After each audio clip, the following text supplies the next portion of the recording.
The Fantasy Alarm NBA DFS Show with Jon Impemba and James Grande.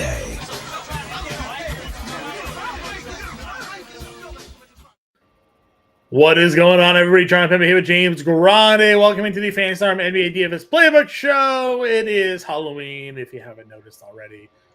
James getting abducted by an alien. Myself doing my best Howard Bender impression here. Bringing you some NBA DFS action, 3-game main slate here on the Tuesday. Maybe not even the most notable thing that happened here today, though, because overnight we had James Harden traded from the 76ers to a Clippers team that is on this slate, which is then just drastically impacted the Clippers game on this one here, because Clippers now have, 8 healthy players, James, something like that? Nine healthy players, maybe?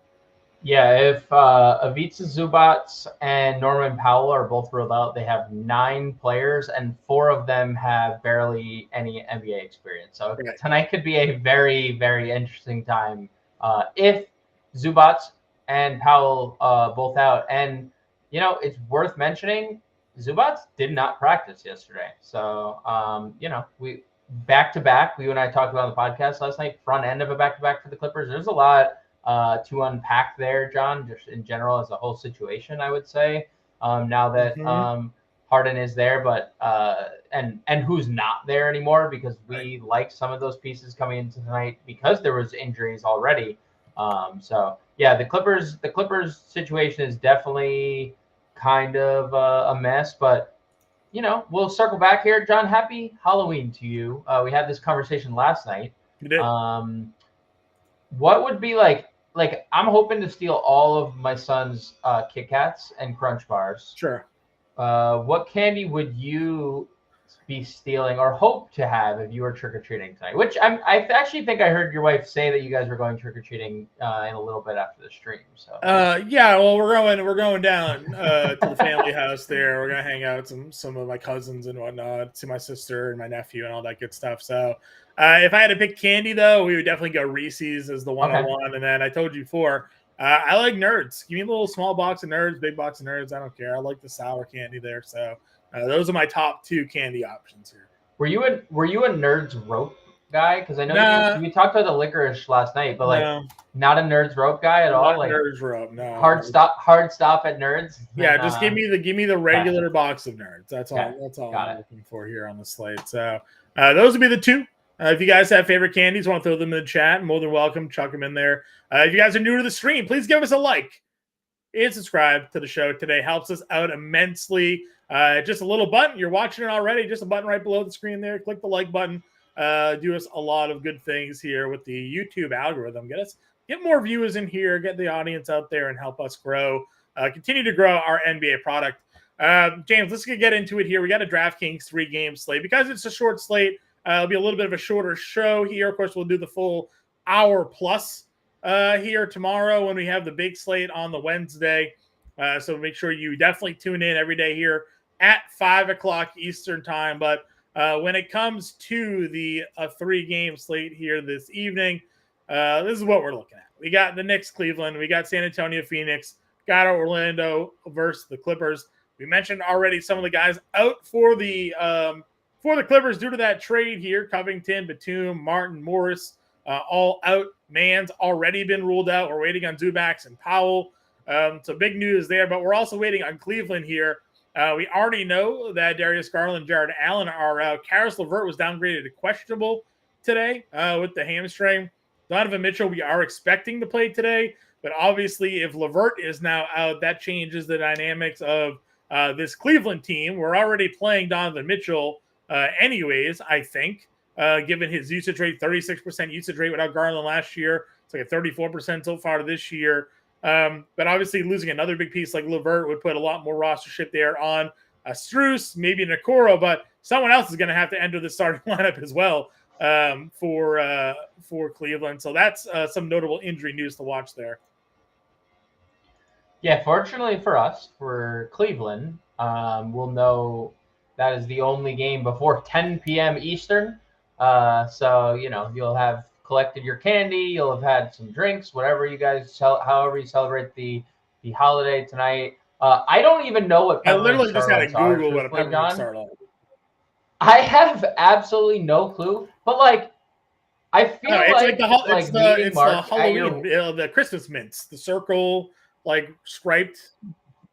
Are you kidding me?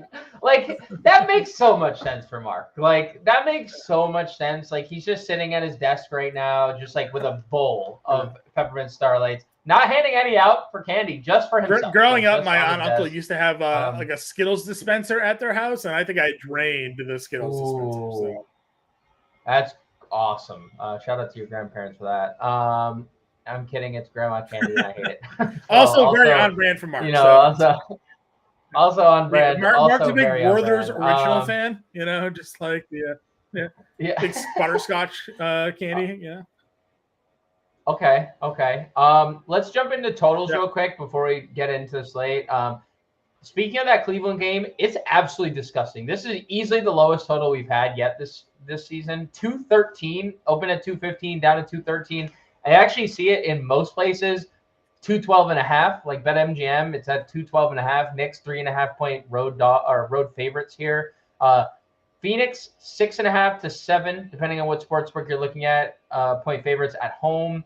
We just saw what San Antonio looked on the road last game, but 225.5 total in that game. That's the slate high. Orlando, second leg of a back-to-back, faces the Clippers. Front leg of a back-to-back. We mentioned all their issues. 220.5 there. So definitely interesting games. Interesting to see the under being bet so heavily in San Antonio, Phoenix. Opened at 229, John. I don't think totals matter as much in this game, on this slate, because it's 3 games. And like, what if Donovan Mitchell's out? You're just not going to play Cleveland because it's the 212 total? No, you're going to play 4 guys on Cleveland tonight. So, I mean, definitely not the best game environment in New York, Cleveland. As we know, over the last few years, those 2 teams play at a snail's pace. This year, I guess they've been okay, 13th and 14th in pace, respectively. So shout out to them for speeding it up a little bit. But, no. Let's go, John. Let's go. See, that's what we're looking from you here. You hear that, mister? You hear that, bro? Yeah. Me and the alien just high five. We like that. Anyway. Good job. Proud of you. Let's talk point. That was a good one. Mitchell, obviously, point guard, shooting guard eligible. Yeah. I guess my question is, before the James Harden trade, we were all in on Donovan Mitchell here. Do you spend the $9,700 on Donovan Mitchell, or are you now just playing Kawhi and Paul at cheaper? Well, I mean, I guess it depends on who's in and out, I would say, because if let's say Zubats doesn't play, there is just, I mean, Plumlee is 4.9, so that's a clear value option. I think you can still pay up for Donnie and play one of Kawhi and Paul. I know you're saying like play them together. I think that's definitely a contrarian way to go tonight. I don't think that's going to be like a very popular approach.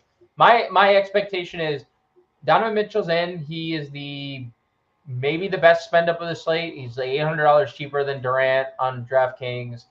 We already saw he literally went for 43 points and 70 DraftKings points without Darius Garland. So my expectation is Mitchell would be the highest owned play of the slate in terms of spend ups across the board. And I think you can pair him with either Paul George, Kawhi Leonard, whichever one you think. George is actually currently rather contrarian. We just updated our rostership numbers, and we'll have that updated again before lock. But we got George coming in a little bit under 20%, where you have Kawhi at 26. Norman Powell obviously not ruled in quite yet, but assuming he is in, right up there. He's at 38%, second highest projected player on the slate. So more people looking at Norman tonight, assuming he is in play here. Donnie Mitch just under him. Durant, no shock to anybody, is your top play of the slate in terms of rostership. Yeah, I would. So I think I would say Donovan Mitchell's higher owned if we get confirmation he's playing. How about that? Because I think it's also a tentative. Like he's still highly rostered with him being. And if LeVert gets ruled out, you have to assume more people roll. Forget it too. So, are we in a scenario where Kevin Durant maybe gets overlooked because of Kawhi and George and Mitchell? Possibly. Because we saw late news last night. We were looking at it. Once Kyrie Irving got ruled out, a lot of people shifted lineups to fitting Luka Doncic into their builds. Yep. Yeah, I think it's going to be a case of like this is the case of the 7:30 to 10 slot, right? Like, you got to make a decision early on, like if you're playing Donovan Mitchell or not. And then you're just sitting and waiting for 2.5 hours. Like, do I play Durant? Do I play the Clippers? Do I play Durant? Do I play the Clippers? And it's easier to get the Clippers because they're obviously cheaper. So maybe, I mean, ownership doesn't suggest that right now, but that's before we have full confirmation Donovan Mitchell is going to play. Now, Donovan Mitchell went through practice yesterday, went through shoot around today. So things trending in the right direction for him. You'll also get a good feel on the roster because that game will lock, and you'll see how many people are playing Donovan Mitchell, and then you can gauge whether or not more people are in on Durant or if they're in on the the George and Kawhi spot. Because if nobody's playing Mitchell, it means they likely spend up on KD. If everybody's playing Mitchell, you got to think there's some lesser ownership on Durant coming in here. I think that is a fantastic way to look at, and I think that's a perfect breakdown. And I don't need anything. Add anything. Other point guards that we are looking at here, though, obviously on this slate as we work our way down. Jalen Brunson's obviously on the cover of today's show, so we're in on Brunson here. A good spot against Cleveland without Garland, potentially no LeVert.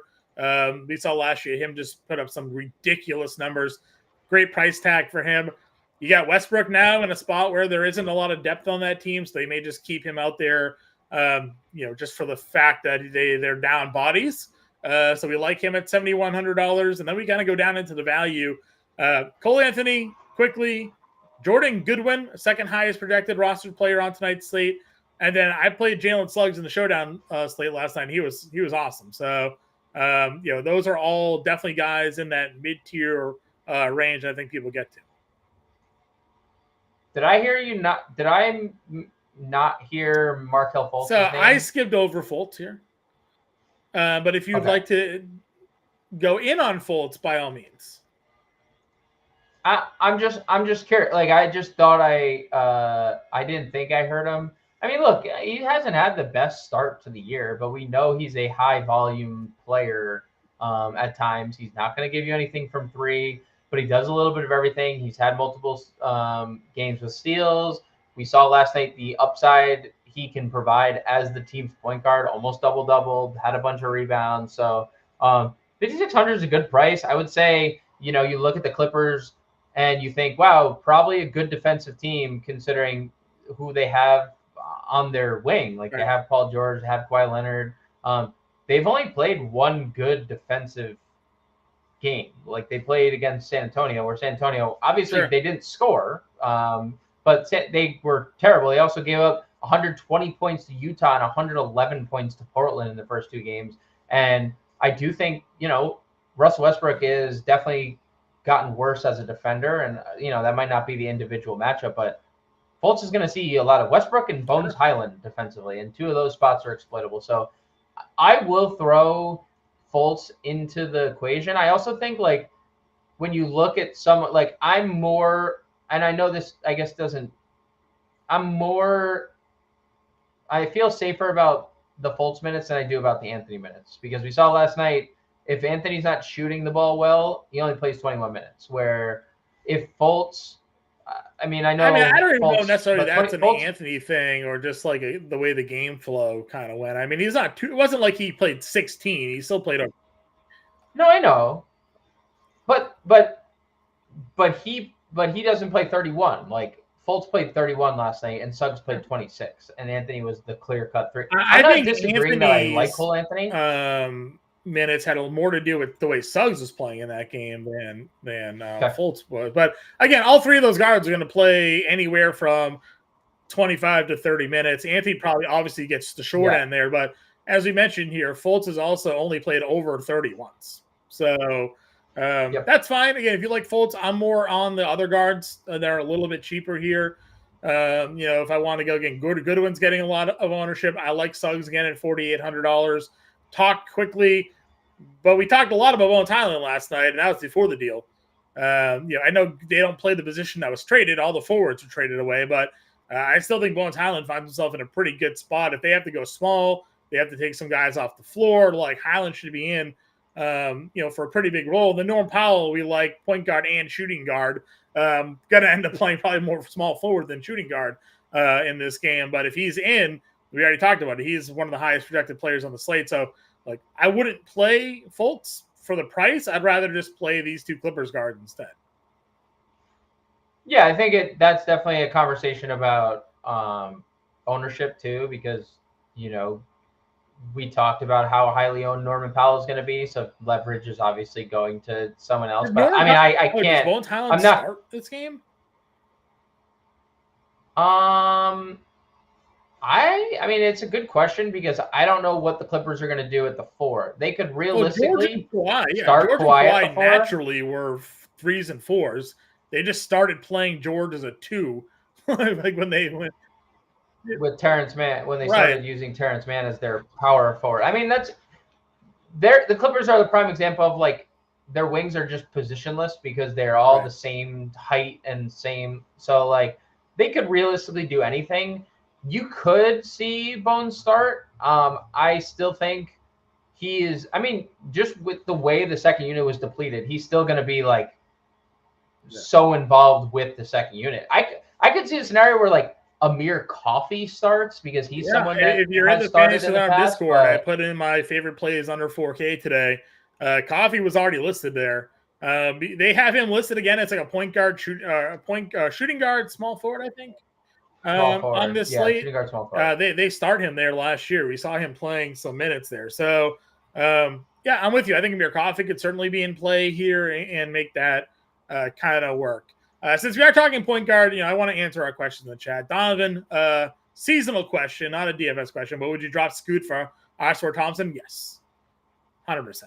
Thompson is just far and away out producing Scoot at like any level. And then our guy IC3 says, not hard to get to Mitchell and Durant tonight. That is 100% true. But I feel like because of the lack of depth now on the Clippers, more rostership is going to find their way to George and Kawhi tonight. I just think that's the way people are going to go, personally. And they're cheap. Yeah, you get them for $2,000 less than Durant here. So pretty good spot there. So that's where I'm at with the point guard spot. Over at shooting guard, a lot of the guys we've discussed already. You do have PG here at 86. We've talked LeVert. Max Struss would be an auto play for a lot of people. It might be an auto play for a lot of people anyways, but if LeVert gets ruled out, definitely going to have some Max Struss in our lineups. Yeah, I mean, I would say just with the Cleveland depth to begin with, I'm probably in on Max Strus. No Garland, no Allen. Ty Jerome back at point guard. He's out. If LeVert or Mitchell are out, it's a plug and play, and it's pretty close already. I'm okay fading him if Mitchell and LeVert do play, because he's one of, like, the top 10 most rostered players of the slate. So, like, I'd be okay not going to a chalky play in Strus and playing someone else. But if one of those guys are out, fire up Max Strus in whatever, in any format you can get him in, because he's showing as, he's been a top scoring option in 2 of the 3 games. So, yeah, I like Strus. Definitely don't like him as much if both play. I definitely would be a little less bullish, and especially in tournaments where on a 3-game slate, you do need to differentiate a little bit. So I wouldn't be as bullish, but great position eligibility, good price tag. I don't know if many people are getting to him because we have the value for Phoenix here. Now, Eric Gordon, Grayson Allen are down here. We talked about Highland or Norman Powell. Strus is actually kind of a contrarian play on this slate.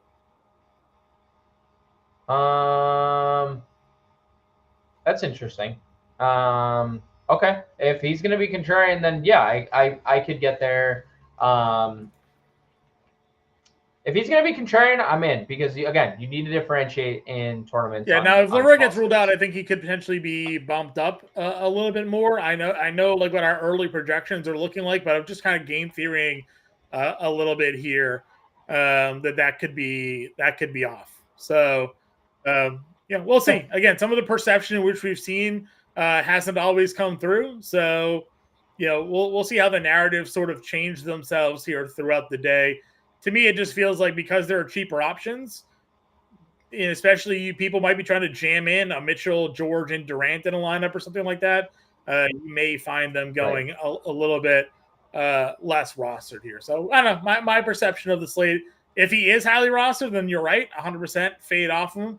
But I'm curious, to see exactly how those projection algorithms sort of play themselves out here because Eric Gordon was chalky the last time out, and you are always in kind of on Grayson Allen in these spots going up against San Antonio.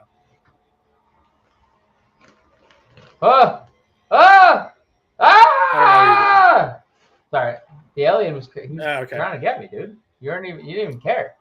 I wasn't sure. I wasn't sure what was happening. Take me. Yeah, alien was coming after me. He's got his hand right here. Was he picking a player?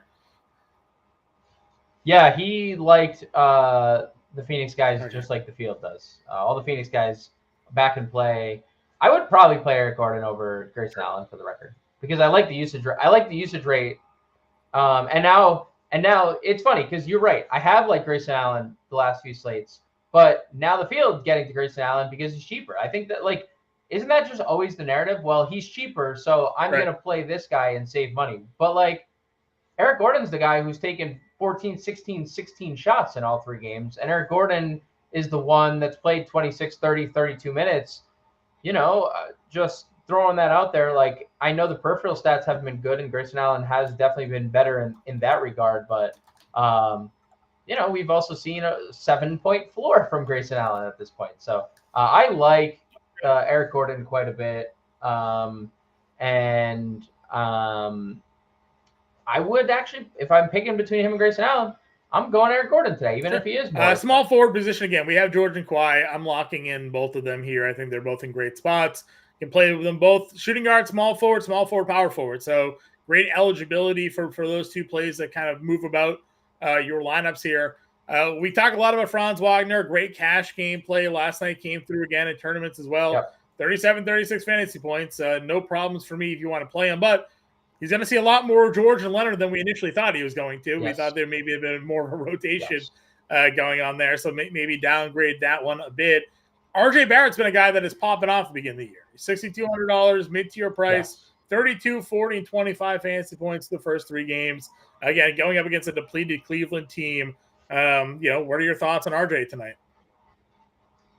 Yeah, I like him in tournaments. And when you look at the Knicks situation, they're not a team that's going to get a lot of ownership, in my opinion, because it's a bad game, and most of the players on the other side are going to get all the ownership. I think when you think the Knicks depth chart in terms of shots, it's Randall, it's Brunson, 1 and 2 in whatever order you want, and then Barrett. And sometimes it's quickly over Barrett, right? So there's instances where sometimes you think of RJ Barrett as the 4th option.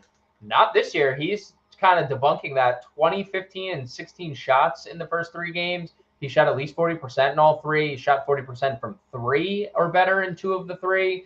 3+ rebounds, 2+ assists, and he's gotten at least 1 block or steal in each game. So he's been really good outside of the scoring, which I think he definitely took a step back last year with the arrival of Brunson and the emergence of 6th man of the year Emmanuel Quickley. But I don't think a lot of people are going to get to RJ, and I think that could be an interesting way to approach the slate because you look at Cleveland, you've talked about it. They are a good defensive team, but they also are without half their team. They could potentially be without Karis LeVert, who's a good perimeter defender. We're already without Garland. They're already without Jared Allen. I mean, Max Strus is going to play 40 minutes and guard RJ Barrett for 40 minutes. I mean, they gave up 125 points to Indiana. That's an advantageous spot for the Knicks. So I do like RJ Barrett a little bit in tournaments. He's not a core play of mine by any means. Especially when you're double spending on someone like a Durant Mitchell or a George Mitchell or whatever your pairing is going to be. But I do like RJ to differentiate. Yeah, I'm with you there 100%. And small forward is kind of interesting here as we get down to some value plays. We talked Gordon already and Allen. You have Sohan plays that point guard, small forward position. But you have Okoro and Okogie. Now, we've kind of crapped on Okoro over the last few seasons as a guy that really – for what felt like a while, was just running around the floor. Wasn't giving you much of anything. Yeah. Last year, that changed a little bit, though. We started being a little bit more involved. Now you're looking at him here. 37, 27, and 23 fantasy points the first 3 weeks, the games of the year. If LeVert gets ruled out, do we think Isaac Okoro becomes a viable play tonight? Yeah. I mean, I think he's probably viable a little bit anyways, just given what they have. I don't know if you've seen this update, John. So Underdog just put out a tweet. that said, Donovan Mitchell tweeted almost half an hour ago and hashtag let him know, which is the Cavs official X hashtag. And the Underdog tweet reads, Donovan Mitchell has played 76 of the last 77 times he's tweeted this. So just for context, looks like Donnie Mitch full go, but we'll obviously get full word after we hop off the stream. But I like Okoro anyway. I think he's, whether he starts or he'll not, start. It's just more so what's big minutes. If Levert is out, what's the role for him, right? Well, do you think if Mitchell and Levert both play, he starts over news reporter Dean Wade? Well, he was in their starting lineup all last year, so I don't think that changes. I believe that's correct. I'd be interested to know who would move to the bench then. I guess they've been bringing Levert off the bench to start this year. So maybe they'd bring Levert off the bench still, which is something, I guess, bringing. But yeah, I'm okay with Okoro. We have a Kogi here who had moments last one against Utah, only 8 fantasy points, was good the first 2 games of the year. I think this one is more competitive. Okogie probably gets similar playing time. Any interest for Josh Okogie? Sure. Low floor guy, regardless. High upside or high energy guy, very low floor because look, the first 2 games he was incredibly efficient when he got his shot attempts. You need him to be efficient. Can he be? Sure. I don't think he's going to shoot 75% from 3, but or 60% from 3, but he's fine. For some guys under 4K, we do like Cedi Osman as a pun play here, $3,700. You got to figure his minutes will sit somewhere in this range like they've been. And that means he can give you 18 to 19 fantasy points on a 3-game slate. Could be enough at $3,700. But do you think Georges Niang is a dart throw here tonight? If Caris LeVert gets ruled out, shortens up their rotations. He's been playing 20 minutes a night as it is. I understand he hasn't been hitting his shots. But on a 3-game slate, if you're trying to get different, throwing a dart throw somewhere, is Georges Niang pique any interest at all for you? Yeah, I think it definitely helps that guys like Strus and Okoro can play multiple positions too. So your roster is flexible in that regard. Niang's not just I can't really take this guy off the floor because that's not how their roster is kind of constructed. It's very fairly balanced. So yeah, I think just the fact that he's already playing 20 minutes a night for me, right? So maybe he gets 24, 25. Yeah, he's a good floor spacer too. I know he hasn't shot the ball well, just 1 for 12 from 3, but he's taken 12 threes in 3 games. That just goes to show you that when he's out there, he can space the floor. And I think there is a reason why he's opened the season with a healthy team. In game number 1 and played 20 minutes, right? So I think Niang is interesting, and so you can say the same thing about Cedi Osman, who 17, 23, 22 minutes, and another former Cav, who they could probably use right now because he's actually healthy, who's scoring really well off the center. And then we mentioned Amir Coffey before, but shooting guard, small forward eligibility could very well find himself in the starting lineup there with the Clippers. We'll have to wait and see how that plays out. Do we think Joe Ingles gets any more minutes tonight? John Isaac ruled out for this evening, 18, 15, and 12 minutes. Any thought process behind this one?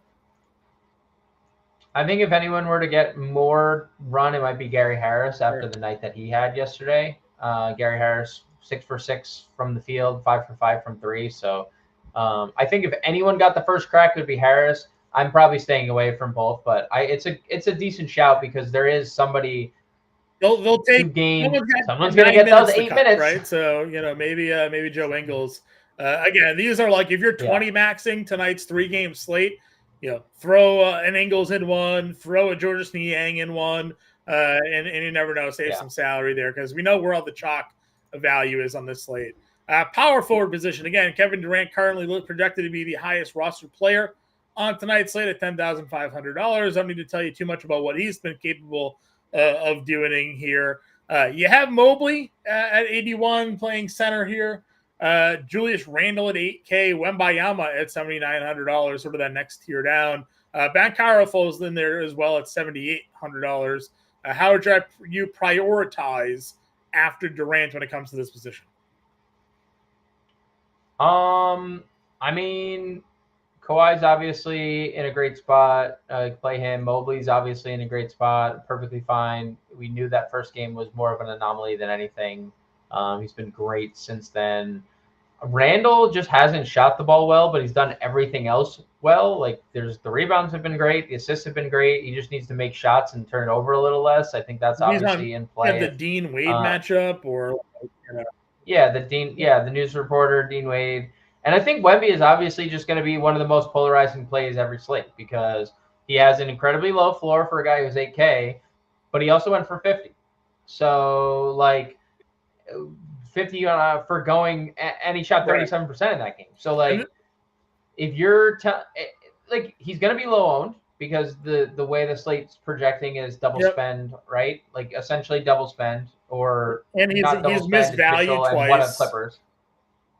Right, and he's missed value twice, and he's in realistically, they got blown out on the road the first game they played away from home, and now they have to go to Phoenix, who just blew out Utah at home without Devin Booker and Bradley Beal, just showing us that their depth isn't as bad as we thought it was. No one's going to play him. So if you want to get to Wemby, by all means, do so. I don't think people probably get to Banchero either. I'm not going to play Banchero because it's a really tough spot, but both Wemby and Banchero can be difference makers if they pop because no one's going to play. We joked on Dean Wade a lot on the show, but he is going to play a lot of minutes. He played 37 minutes against Pacers.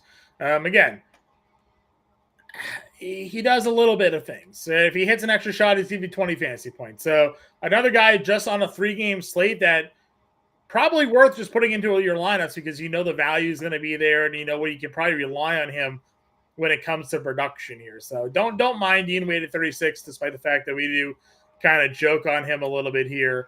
Do you have any exposure to Utah tonight or Kobe Brown, maybe? Guy was the first-round pick of the Clippers this year. We've talked no Covington, no Batum, no Morris, no Martin.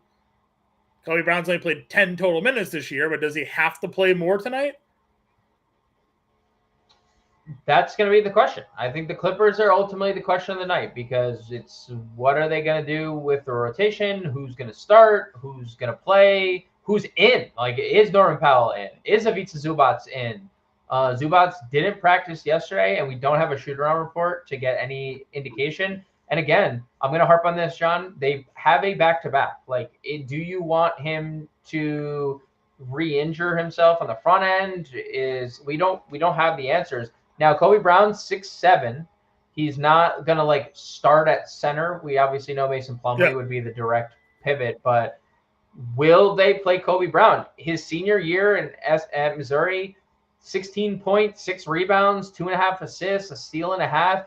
John, he went from a 20% three-point shooter to a 45% three-point shooter in his final season. I don't know. And he took more threes. He took 1.2 threes more. That's kind of an insane leap. So if he's going to shoot the ball well as well, that's something to look at.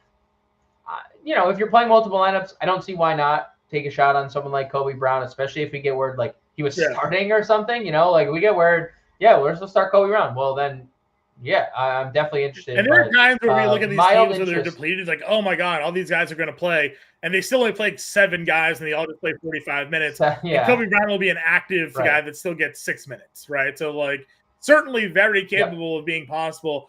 I think the Norman Powell status is going to dictate a lot of what happens here tonight.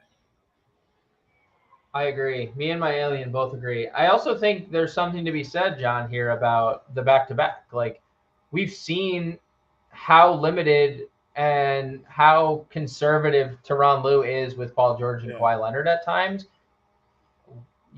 Maybe they play 40 minutes tonight and don't play tomorrow, and we get the Kobe Brown experience tomorrow. Do they get Covington, Batum, and or they traded those guys? Do they get Tucker rather and Harden tomorrow? Possibly, no, for sure. I don't think the Harden thing would happen tomorrow. I feel like he probably needs a few. I know, he was practicing a little bit here and there. Maybe some G League call-ups are in the works. Who knows? Yeah, there could be something there, but maybe Kobe Brown tonight, maybe not. We really have to know who's in and out before fully. Center position here. Mobley's at 81. We talked about him at power forward. I agree. It's an interesting matchup here. Now, Mitch Robb has been really good the last 2 games. But one of a few things are going to happen here. Either Mitchell Robinson can get in foul trouble right away, or Evan Mobley is going to have his hands full. So, one of those two probably more likely than not to occur. Nurkic, Collins, Wendell Carter, Mitch Robb, the guys we haven't really talked about yet. And obviously, if Zubac is out, we play Plumlee. If Zubac is in, how do you approach the center position? I mean, you can play any of the guys above Nurk. I like Nurkic. He realistically should be the second option offensively. Eric Gordon has taken that mantle, but like we know how skilled Nurkic is, so I like Nurkic at 67. I really like Zach Collins, despite the fact that he's not making any of his threes. He's been very productive. He had a really good preseason into the start of like a really good start to his year. Obviously, the last game was just a down game for every Spur. They got torched by the Clippers. But dude, he played 39 minutes in that Houston game. Like that right there just shows me that like if this game is competitive, Zach Collins is playing all the minutes. Just needs to stay out of foul trouble. That's obviously a thing that with him and playing against Nurkic. So I like both. I think Ivica Zubac would be one of my favorite centers on the board if he played. It's a really good spot against Wendell Carter. We just saw Wendell Carter's. I mean, and Davis is torching everybody right now, but except Jokic, but he got lit up last night. He got in foul trouble. Zubac has been really good despite being limited in 2 of the games because of blowout and just got taken off the floor in that Utah game. But he 20 and 12 against Portland with a traditional center out there. Wendell Carter, and then Mitch Robb, like you said, Mitch Robb has some serious upside, but at the end of the day, will Mitch Robb stay out of foul trouble is the question you have to ask yourself. Yeah. Super handy. Value plays here. We discussed on the show under 4K, Drew Eubanks and Isaiah Hartenstein. Yep. How do you got a preference of the two? Eubanks. I like Eubanks more on a per minute basis. I think he's a little more aggressive than Hartenstein at times. I also think Eubanks does a little more. Like Hartenstein has definitely had a 26-minute game and went 7 and 8, but it's a slightly better price. I prefer Eubanks twice going over 20 fantasy points in that game against him. I'm with you there again. I think if you do think Robinson gets in foul trouble, Hartenstein could be in for plenty of minutes here this evening. Anybody? Also, just Plum Dog. Yeah. No, like, of course. I mentioned that if Zubac is out, we're definitely playing Plumlee. He may be the most popular center on the slate if Zubac is ruled out at that price. Probably. Given that way he is. Anybody else? Any dart throws at the position that you would take a look at? Anybody else piquing your interest? I mean, if you want to, like if Zubac is ruled out, Musa Diabate is someone that has played in 2 of the 3 games, mostly because blowouts. And that Portland game was a blowout, and then they just scored a lot. So, they only got a few minutes, and the game was only 12 points at the end, but it was a blowout. There's always he'll be the backup center if there's no Zubac. So, game 3K backup center. We just talked about 2 of them. If he gets 15 minutes, who's to say he couldn't get 20 fantasy points? Agreed, 100%. All right, let's build a lineup for the folks here for the 3-game main slate. How do you want to start things off here? I want to play Donovan Mitchell personally, and I feel like we're kind of split on that. No, I like Mitchell. I just think that if we think George and Leonard play 40 minutes tonight, they're going to give you exactly what Donovan Mitchell's going to give you. So. See, that's why we're split right there, because I don't necessarily agree with that, because we've seen a 70-point ceiling from Donovan Mitchell, and he has a team by himself. Where Kawhi and Paul, they are shorthanded. I'm not saying they're not, but Kawhi, Paul George, and Russell Westbrook are still playing, right? At the end of the day, Donovan Mitchell has Evan Mobley, who is good, but not offensive minded first. He's more obviously. I think he's offensive minded first, but he doesn't take as many shots. Well, he's he's the favorite to win Defensive Player of the Year. So, like, I would say Evan Mobley is. I'm not saying he's a bad offensive player. I'm just saying he is more known for his defense at this point in his career, where Donovan Mitchell has like shown 70 actual points. He did just score 33, right? So I'm just without Donovan Mitchell. Saying he's an offensive player. I'm not saying he's not. I'm just saying. I mean, I just think he is more defensive than he is offensive. I mean, you don't have to agree. I think Evan Mobley is one of the best centers in the NBA that needs Jared Allen to get away from him. That is, I mean, that's definitely unfortunate for Jared Allen because, like, Jared Allen's a fine player, but I do agree that Evan Mobley should be not the power forward. I would agree with you there. Again, fine playing Donovan Mitchell. No arguments here. Point guard. Who's your point guard play? Do we want to play Goodwin? Is that like? Are we mandated to play Brunson since he's on the cover of the show? No. We're not. We can. I definitely want Bones in the lineup somewhere. So I mean, we can go Goodwin and Bones to give us some value if you want. Yeah, let's do that. All right. So small forward, $6,200. Pick a George or Leonard, or do you? Well, I guess, or do you want to play Durant in? What do you want to do? What's your feeling on this? Because I'm down with either. Like, there's three approaches: Mitchell and Durant, Mitchell and one of Clippers, or one of Clippers Durant. Right? That's like the pretty much like pairing that you're going to see across the board tonight. So I'm okay going Durant. Obviously, he has a team by himself, and in a more competitive, he had 45 fantasy points in 29 minutes. He didn't play the entire fourth. Right? He goes for 60 in that instance. So it's a great matchup. I would say KD over the Clippers guys. It doesn't feel good not having the Clippers. We're just trying to figure out where we go with the salary with him, because we play Mitchell and Durant. It gives us 51.50 a play. You Chetty or Niang as our forward Chetty, values? I guess would be the small forward punt.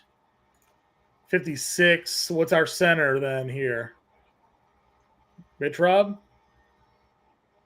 in a 3-game slate, I feel like you're not going to get a much better ceiling than Mitch Rob at 5,100. Go Gordon, I guess, and that gives us 65 for a util. Barrett again.